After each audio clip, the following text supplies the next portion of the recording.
Are there particular techniques or do you use that you're familiar with, or particular ways that you are familiar to foster idea generation and innovative thought, creative? Yeah, there's some that are probably, well, let's talk about creativity first.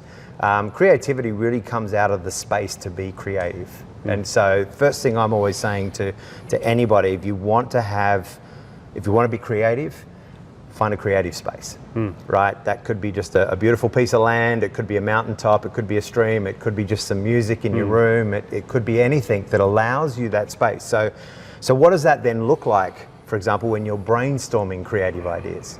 And so then you would again, the same thing. You do it in a space where you can build, the team has to be bonded first. You can't just have a bunch of individuals just come up with stuff, because it's got to have a purpose, it's got to have a direction. That's the innovator. I'm actually more of an innovator than I am a creative guy.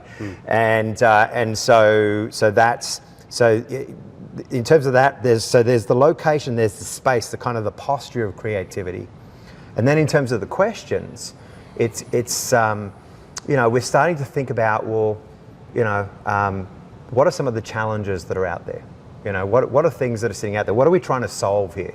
What are the problems? And this kind of, I guess, starts to lead into later on when you're really pushing down an innovation path, you're starting to ask like market research questions and things like that. Like you're really trying to evolve the thing out. But at the creative space, it's really about, looking around. I think it's being inspired by other creative people. Sometimes just going and sitting in an art gallery, listening to some music, just getting some different inputs and using that to think about some key questions. Those sorts of things. It really is creating that kind of that broad space in terms of the creativity.